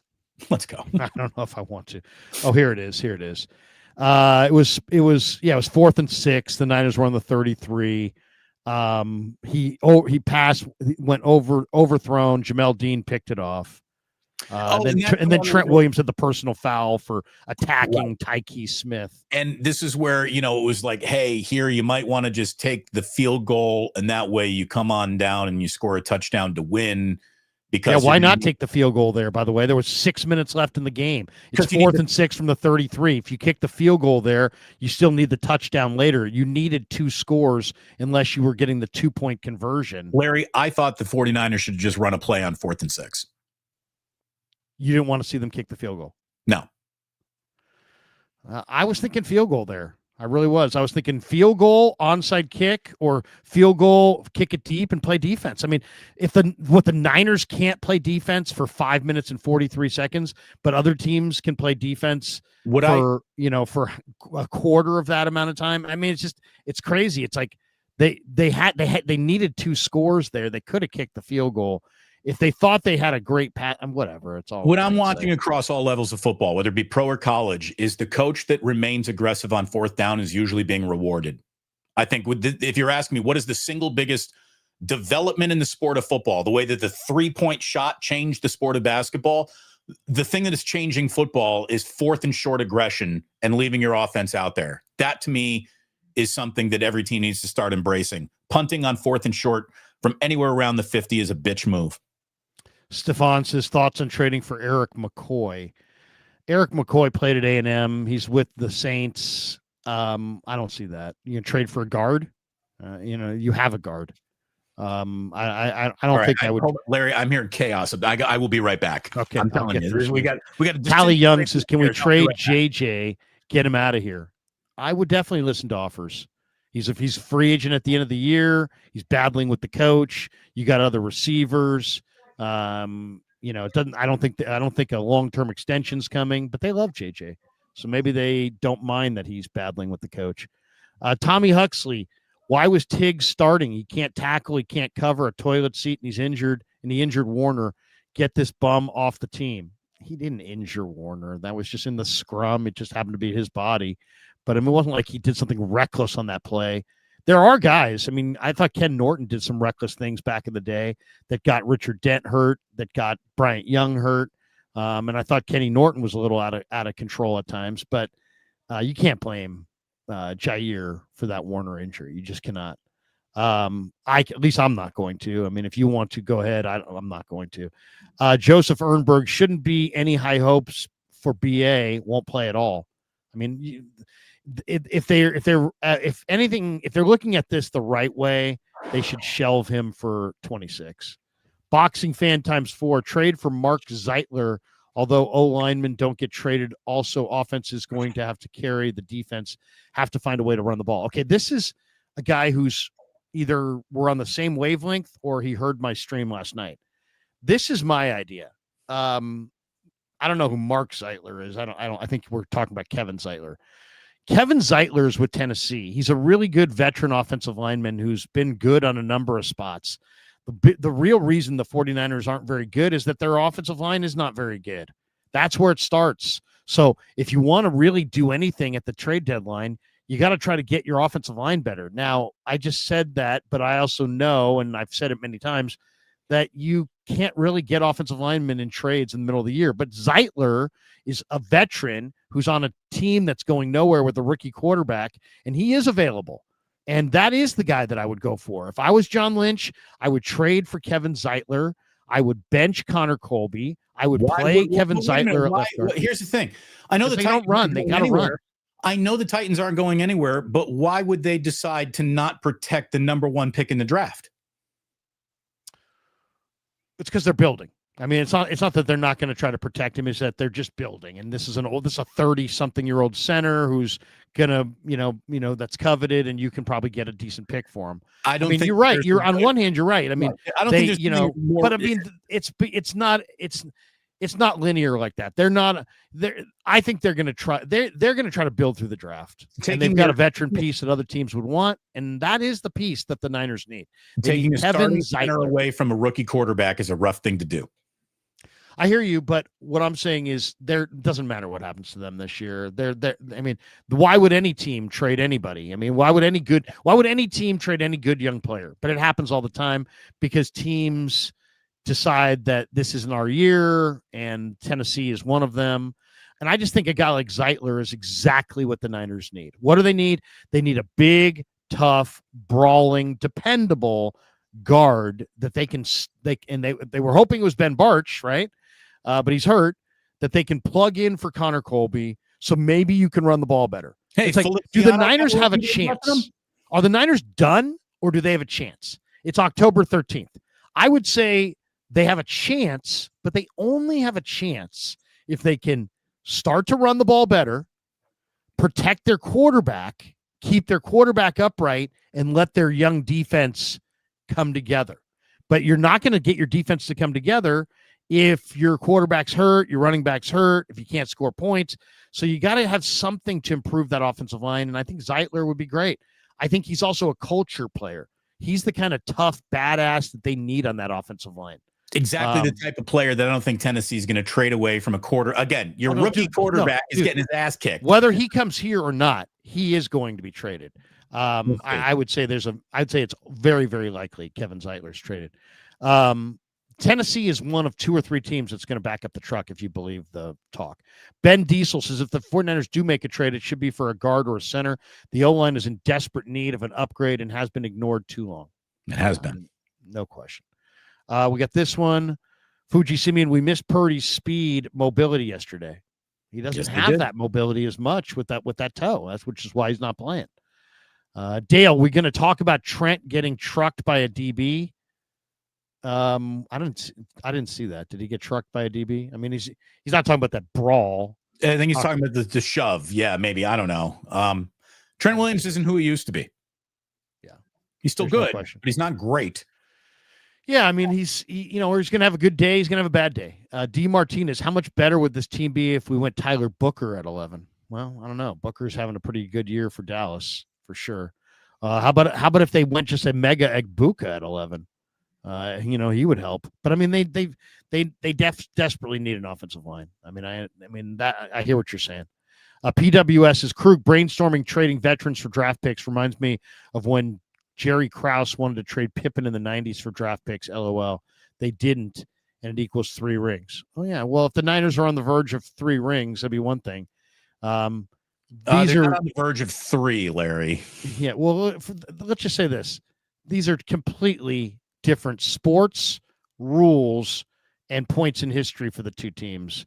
And I would beg to say that's it's hard to compare what makes a basketball team go to a football team. So right. I mean, trading Scottie Pippen, your second best player, is a totally different situation than me saying, hey, if somebody wants one of your veteran players that isn't very good or is not going to be good in a year or two, that you should consider it. Stephen Draper, terrible center equals bad guards. Yeah. I mean, look, Pooney got beat to the inside, Brendel's direction, more often than he gets beat to the outside. I am noticing that, but Pooney does have to get better. PWS, how about JJ laying defenders out? LOL.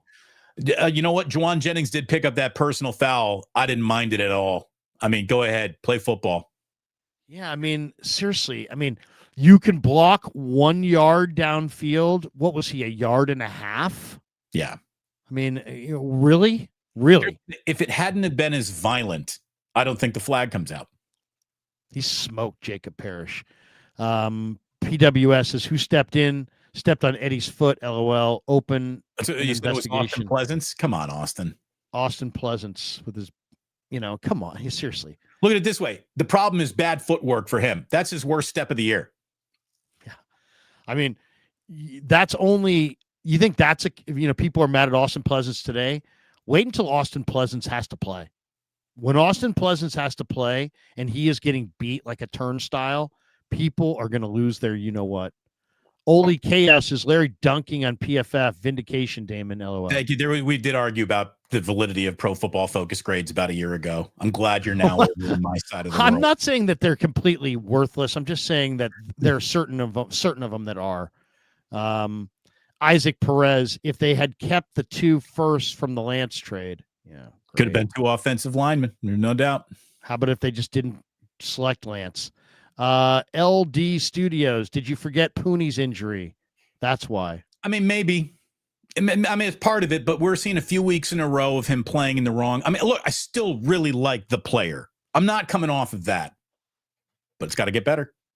And he'd be the first to tell you. The hardest thing he hit yesterday was the ground and his helmet in disgust at his mistakes. How about you hit defensive linemen as hard as you hit yourself and your helmet and the ground for fucking up? Right. How about Vita Vera? Yeah, but let's drive some of that hate towards, I don't know, the defensive line. That'll be my thought. Joseph Ernberg, is this the worst injury riddled season of the Kyle era? No, it probably isn't yet, but I mean, we've still got 11 weeks out there, so we are tracking, sure, without a doubt. Yeah, it's going there. Maitland, Larry, what do you think is contributing to the Niners' 12-game streak of no interceptions, longest in NFL history?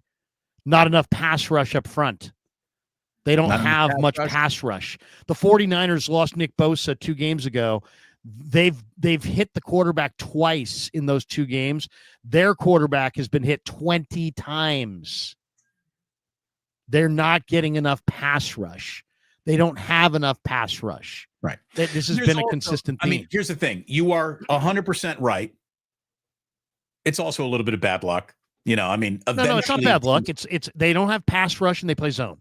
If you play man, you're going to get a few more. I shouldn't say that. Some teams pick off a lot of passes in zone. Well, but the Niners do play a lot of zone. And maybe, and they also went for, now they've got some young players and some older players. Right. But they went for, for years they had Jimmy Ward and Tart. Those guys had terrible ball skills. Then they changed their mindset and said, hey, we need better ball skill safeties. And they brought in, Gibson, Tayshaun Gibson, Talanoa Hufanga. Then they got picks, but then those guys couldn't cover. And then all of a sudden it's like, well, we need better athletes. So now you got better athletes and Marquise Siegel, but they don't pick off passes because they're new and they're just trying to not get burned. They're not even picking off passes is like DB 2.0. And they've got some guys who are more at DB 1.0. I think that's fair. And there's no pass rush. And again, just, constantly the ball that is tipped in the air and falls into the hands of the defender that the 49ers are playing falls to the ground when it's the 49ers playing defense. Like there is an element of bad luck to it. I don't think that they're as bad as the defense that was the first defense that didn't have a pick 13 games in a row. I mean, who are they? So I don't know. It just sucks. You're going to want to force a turnover at some point in time this year with an interception. I highly recommend it. They're great. Yeah. Fuji Simeon, what is the cause for Pooney's regression and mental errors? I think some physical, some mental. It's tough out there. Tough opponent.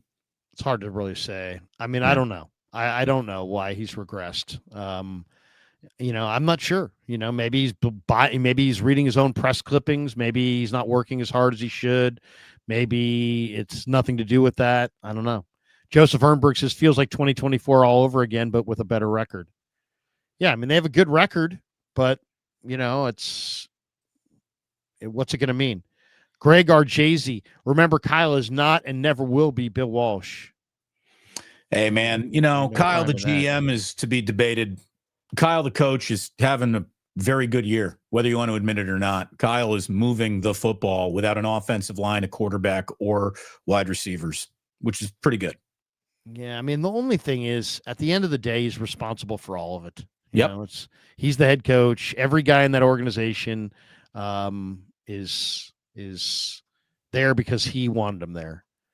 Fuji Simeon says, sing it with me, Larry, the alma mater. All hail to Reardon High School. Hail alma mater. Hail alma mater. Hail all hail. What do you sing that to? Does that go to to the tune of the Muffin Man? What you got to give me a rhythm to sing it to? What does it go to? Seriously. Red and blue will all be true. We'll wave our banners to the sky. Oh, red and blue will fight for you. We'll fight for St. Ignatius High. And victory will be our goal. And we will reach it if we try. We're going to fight. We're going to fight. We're going to fight, fight, fight, fight, fight. What was the score this weekend? 58-0. You should stop singing right now. Maybe we need to fight a little bit more. Would you like to talk about the Indiana fight song? Because I feel that I could sing that and totally get away with it, and everyone could just tap along because that's how real that shit is. Oh, no. All right, let's go. Fuji Simeon, college coach is getting fired next.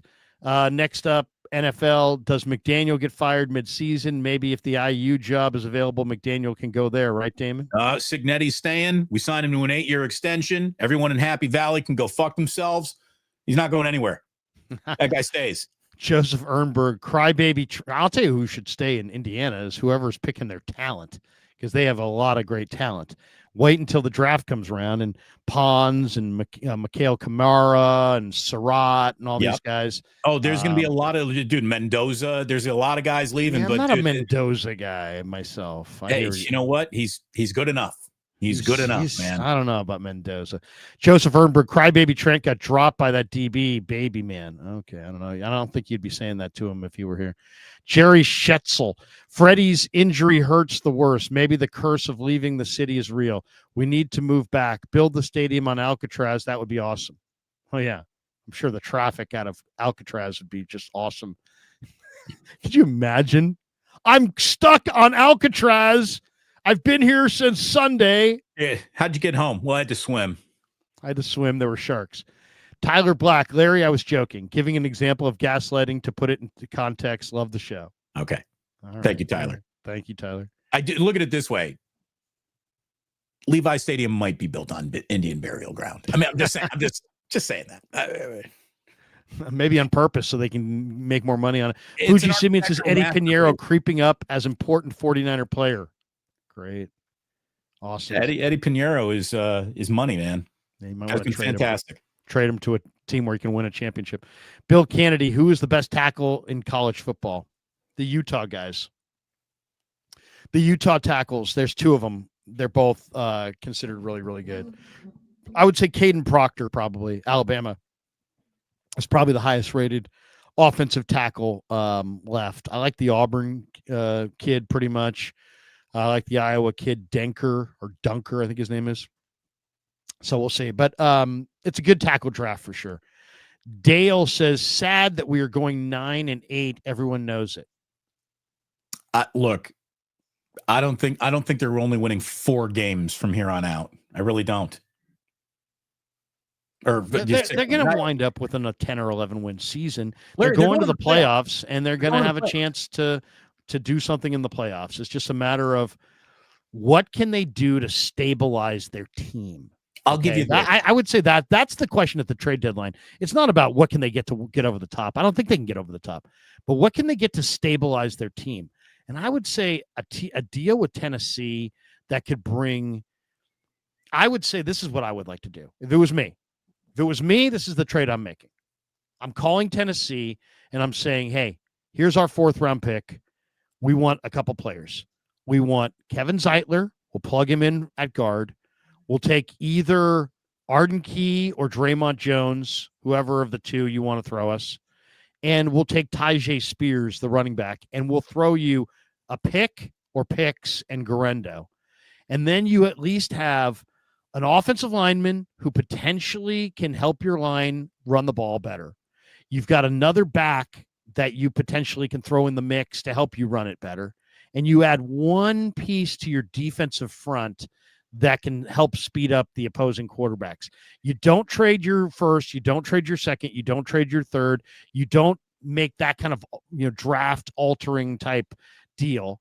You trade some day 2 pick or 2 plus a Garendo and see if you can get those 3 players and see if you can start running the ball more effectively. If you can start running the ball more effectively, now I think you can win with Brock or with Mac. And I think you can play more complementary football by running the ball, dominating time of possession, keeping your young defense on the sideline. To me, this is the best plan. I know the plan, a lot of people want to get a big-time pass rusher, and I get that. But I think if you really want to help your defense, the best thing you can do is you gotta help your offense run the ball. Time of possession. Yeah, and one more back who is a free agent at the end of the year and a good veteran guard might be able to, and then the return of Kittle. Those 3 factors might be able to get your run game going. If you can get the run game going, you can get back to offensive balance. If you can get back to offensive balance, now you're not getting so many hits on your quarterback, and maybe you've got a healthy quarterback come playoff time. And I don't know about you, but I like the way Mac Jones is playing. And I know I like Brock Purdy as a quarterback, but it's not going to work with no running game and no offensive balance. I would like to see that's where I would start. I'd like to see this team see what it's got in Drake Nugent or Zakel or Barch. Like, can you try something internally Can you try something internally to fix your offensive line before you make this trade? No, by the way, this is the week to do it because here's your week before the trade deadline. So, like, now's the time to see what you got in-house and then look around. I mean, Dale says, what teams want a Garendo for a pack of bubblegum? No, there's no question. The same reason that the Niners were intrigued to draft Garendo is the same reason that somebody may be intrigued to trade for Garendo, because it's rare to find somebody that big and that fast. That's it. But I know he can't play dead, and the Niners should know he can't play dead. And if you're scouting, you should know that he can't play dead. So I don't think they're going to get anything for Garendo. But I mean, I don't know what he can do as a player because he doesn't play. They don't allow him to play. So I think there's a better player than unplayable in Isaac Garendo, and I sure wish the 49ers had been able to find that player because they could have used some help. By the way, as we're sitting here, it just came across the Titans fired their head coach, Brian Callahan, today. Oh, so Brian's first off the board. Congratulations to Mike McDaniel for winning at least one contest this year. He's not going to be the first coach fired. There you go. All right, that's going to do it for us.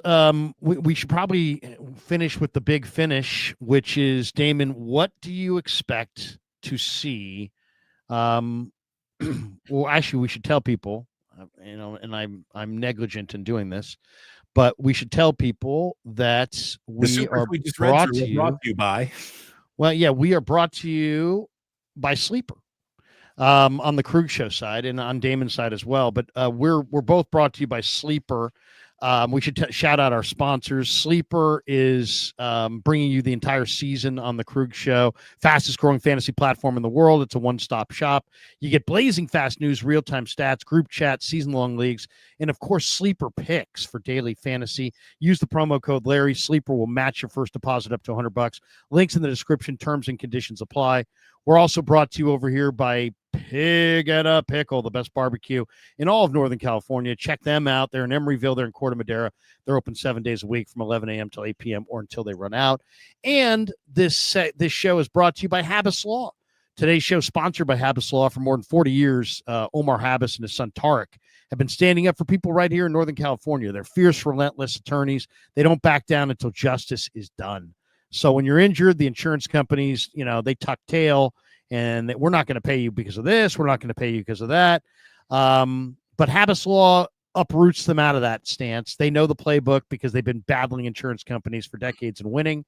So if you're in need of someone in your corner, get the firm the insurance companies hope you never call, and that's Habbas Law. They're going to fight to make it right. Visit them on the web at habbaslaw.com, HABBAS law.com, 1-800-INJURED. We'll finish with this, Damon. The Niners are 4-2. They now get a Sunday night national TV game against the Atlanta Falcons. Where do you think this thing goes from here next week? I think it goes into the win column. I think Purdy, Kittle, Pearsall come back. You get more from this offense than they just got in Tampa. I think Robert Saleh's got to get into the lab and figure out a way now to play without his two best defenders. It's a huge week for John Lynch and his due diligence. But I think you're 5-2 when Sunday goes to bed. And that's a pretty good place to be. Even though you've lost your two best players on one side of the ball, it's still a better situation than a lot of NFL teams are in. So, look, there is a job to do. It might be more joyless than before, and you might not be handed that ultimate reward at the end of the year, but there is still a job to do. There's 11 football games. 11 football games might as well be a lifetime. Anything can happen. It's wide open. We haven't even seen the real 49ers, and unfortunately, because of those injuries, we won't meet the real 49ers this year, but we still haven't even seen them. They're going to get better offensively. Hopefully they can cobble it together defensively. I think you're looking at an 11-win football team. It's going to host a playoff game. I still think that. You got them at 11 wins. Yeah, I mean, that's the thing. Now, let me just see real quick. They've got 4 wins right now. If on Monday night Christian McCaffrey's done, I mean, that's officially it. Then we can say, yeah, okay, go ahead, trade it all. It's over. But I still think you got one of the best players in football. You're getting a Hall of Fame tight end. You're going to get better. I think they're going to get better offensively before this year gets finished. I think 11 wins is pretty reasonable. I mean, I said 11-6 at the beginning of the year. I think I hedged after watching all the injuries to 10-7. I think that was my prediction coming into the year, 10-7, and I would stay with that. I think 10-7, 11-6 is still very, very reasonable. Why? They got 4 wins right now. Okay, I think they get 1 in the next 2 weeks between Atlanta and Houston. That's 5. I think they beat the New York Giants. That's 6. I think I'll say they split with the Rams, but I say they beat Arizona. That's 7. Hey, that Carolina game looks a little tougher today than it did 2 weeks ago, didn't it? Well, I'll say Carolina's 8, Cleveland's 9, Tennessee's 10, and the Bears are probably 11. I mean, there's some losses in there. They may lose to Seattle. They may lose to Indy. They may lose to the Rams. They may lose to Atlanta or Houston. But I think, they got 6 or 7 more wins in them, despite the fact that they're a mash unit and they have a terrible, they can't run the line. They can't run the ball. Their offensive line's not good. I mean, seriously, it's simple as that. You can't run the ball, and your quarterback's taking 20 hits in 2 weeks. It's not good. I think this team is going to figure out a way to keep pulling the rabbit out of the hat. But when the playoffs come around and you don't have your best soldiers suited up, that's when reality, kind of hits you in the face with a shaving cream pie. So get to the playoffs, take your chances in the vacuum of any one football game. It is as wide open as possible. Let's see what happens. But yeah, the long odds of winning a Super Bowl got longer with Fred Warner's injury. That's for sure. There's no pretending that it didn't. I believe we hit all these, but let's just, I don't think we hit these last 2. Eat it, Ike's, drink at the Dubliner. That's the last thing I want to say here. Dale says, what teams won a Garendo for a pack of bubble gum? Harry Johnson says, can anybody at Pig and a Pickle play center? And then Harry brisket. Johnson, can anybody at Pig and a Pickle play center? Put a helmet on a brisket. Maybe guys will snack on it. Just distract them with delicious brisket.